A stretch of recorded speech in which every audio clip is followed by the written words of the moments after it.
So I recognize that it's been quite some time since I made these little videos where I share my thoughts about a certain topic or just share my voice. And one of the main reasons is that my laptop is unfortunately broken and being worked on. But a very special thing happened yesterday, and it was this very special day. It was World Mental Health Day, and I didn't want to let myself go by without making a video talking about it. So I decided, even though it's going to be on my phone and it might not be the best quality, I wanted to share my thoughts on the issue because it is such a serious issue that we need to start talking about it. We need to change the way we think about it, the way we talk about it, like I said, the way that people even just think about it in their heads, right? Like it's something that is shameful, or that is this or that, or that separates them versus me, and it's a sin, it's this, it's that, it's a crime. There's so many things that just need to be changed as a society, because 1 in 5 Americans that are adults experience mental illness. So for every 5 people that you know, 1 person is experiencing mental illness. So clearly it's a serious issue. And when looking at younger people, 1 in 10 young people experienced a major area or a major depression in their life. So some type of period, which I can put myself in this category, some type of length of time, these people, 1 in 10 in college, for every 10 people, every 10 college students, 1 of them has experienced major depression. We're not talking about just being upset, we're talking about major depression.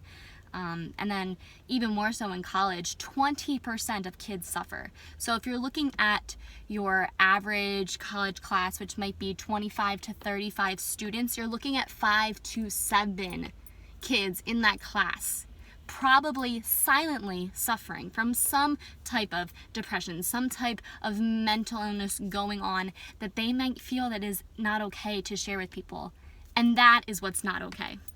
And it's just crazy because, again, talking about younger people, suicide is the 2nd leading cause of death for people between the ages of 15 and 29. And it's something that we can prevent, okay?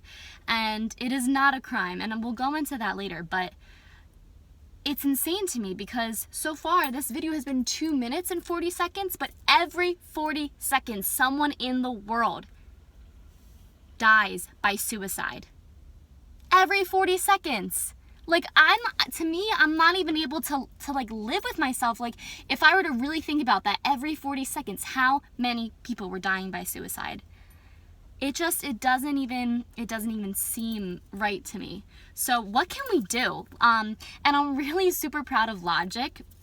The rapper, he is so amazing, and I've been telling people about his song, which is actually called 1-800-273-8255, which is the National Suicide Prevention Hotline. And I think it's so amazing that he called his song The Number. And a coworker had told me to look up his performance at the VMAs, and I got chills. And I tell everyone I know to look it up because I think it's so important, because he is a mainstream artist and he is bringing awareness and dropping the stigma about mental illness and mental health, and I think that is just so important. And even furthermore than that, the National Suicide Prevention Hotline reported that calls went up 33% compared to 2016 since that song was taken out. So I thought that was really, really, really cool. And these facts are all from mentalhealth.gov and the World Health Organization, but good for him, man. And it's just so important to get rid of that stigma because it's even affecting doctors. The last fact I'll hit you with is 40% of doctors, they're afraid to seek help with their mental illness because they're afraid their license might be put at risk. To me, that's just boggling. 40% of doctors. Okay, so something needs to be done. And before I go into what needs to be done, why do I feel so passionate about this? Well, I've clearly gone through some really, really, really hard mental health times, and there's still instances when I continue to go through them. So my story, after my mom passed away, you know, I had the beginning of depression, and I would say even before that, I had bouts of anxiety, of rage and depression when I was younger. I saw a therapist when I was like 4 years old, right after my parents divorced. My mom had me see a therapist, and thank God, because I would have been a really angry child. And it's really awesome that my mom, even back then when I was 3 years old, so you're talking even before 2000, my mom understood the importance of mental health and how this would affect me mentally, and she wanted to be preventative. So like, go mom. So that was the first time. And then when my mom passed away, I actually sought out the same therapist because I just had that connection with him. And he ended up retiring, so I stopped seeing him. I went to college, and I had experienced a lot of issues with depression and becoming obsessed with my skin, having like OCD in the form of skin picking, which is actually skin excoriation disorder. It's like the constant need to pick at something, and for me it was my skin. So after, you know, a lot of stubbornness and a lot of fights with people, I was able to seek help. And, you know, I'm actually still to this day, I'm on Prozac, and I am not ashamed to talk about it. And you know why? Because the stigma, like, it's not there for me. And to me, it's just like, yeah, you know, I deal with depression, and of course I'm a holistic person. Like, I have tried outlets, you know, this was after I got my yoga teacher license, and for me, I just needed a little bit more of a push, and I'm on a very, very low dose, but it is what it is. Like, I am on medication, and I'm really, really not afraid to say it. And, you know, I surround myself with people who get that, and it is what it is. It's an SSRI, which is a selective serotonin reuptake inhibitor. So it's selective, it's specific because it targets serotonin in my brain. So just like everyone's bodies are different, everyone's brains are different. And I think that's what we need to realize. Like, if someone has something internally, physically going on in their body, like, we understand that, but we don't understand if someone has something different internally going on in their brain. And here's what we can do. Okay, so first we can stop with the phrases like, I'm gonna kill myself, or I would kill myself, or this or that. Like, really is very offensive to me and to other people without even realizing it. I think there's much better things to say than that, to talk about it so casually in that way. But if someone were to come up to you seriously talking about having a plan or wanting to kill themselves, you see how the comfort changes and discomfort happens. It's just boggling to me. So please just watch your language. Another thing is we just need to start talking about it. When I went through my struggle in college, you know, a lot of people surrounded by me were uncomfortable saying, you've been acting differently, you've been isolating yourself, like, what can I do? Do you want to talk about it? Like, I'm not here to judge you. How can I help? I didn't really have too much of that, just because of who I was surrounded by and who I was experiencing this college experience with. Like, it just was different for me. You know, I had a couple close friends that did help me, thank God, and my cousins and family and so on. But if I didn't, you know, it's scary to think about. Another thing we can do is stop the divide. Stop saying you versus me, us versus them. Like, just stop the divide, stop the hate. When people hate others, you know, hate comes from hurt. Hurt turns into hate, and hate turns into violence. And just like with what happened in Las Vegas, like, I would bet that man had some serious mental stuff going on, mental health issues.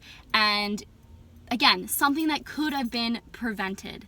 You know, people probably, there was hate in his world, especially with his father and his father's situation. So just focusing and stressing that it is preventive. It really, really is. And I think one of the most powerful things of all is that getting help is okay.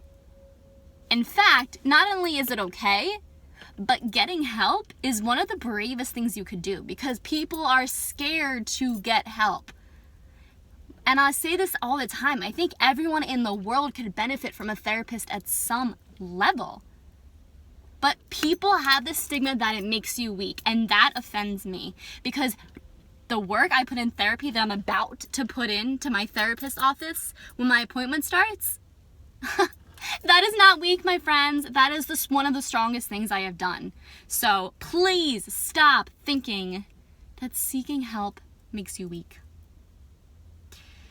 And one of the most important things you can do is to show love in your home, to show love to your children, you know, to stop saying, like, if you're a girl, don't be angry, you can't show your anger, or if you're a boy, don't cry, you know, don't act like a girl. Like, stop that stuff and just start spreading love. Start talking about, you know, it's okay to have bad days, like, here's what you can do when you have it, you know, you can come to me, you know, things like that. And everything starts in the home. You know, that's what I believe, anyway. If you notice, I just want to close off. If you notice in this video, I did start by saying died by suicide and rather than committed suicide, because committing makes it seem like it's a crime and makes it seem like the person was in their rational state of mind when they decided to take their life, and that's not fair, and that minimizes the pain that that person was experiencing. So please stop saying committed suicide. Start saying, you know, died by suicide, because people die from suicide like they die from an organ disease. So those are my thoughts. Those are my thoughts in 11 minutes, and I just really want to recognize that we have this, you know, World Mental Health Day, and clearly I'm passionate about health, and that doesn't just stop at physical. It really, really, really, I might even be more passionate about mental health in some ways. So if you have any thoughts about this issue, please feel free to share. If you've watched this video this far, thank you so much. And I'm gonna go work on my mental health in my therapy session, and I hope you find a way to work on yours. And if you want to reach out to me, anything at all, I am totally here, because I am the biggest mental health activist, advocate, really. So thank you for watching, and be well, not just physically, but mentally too. Thanks for watching.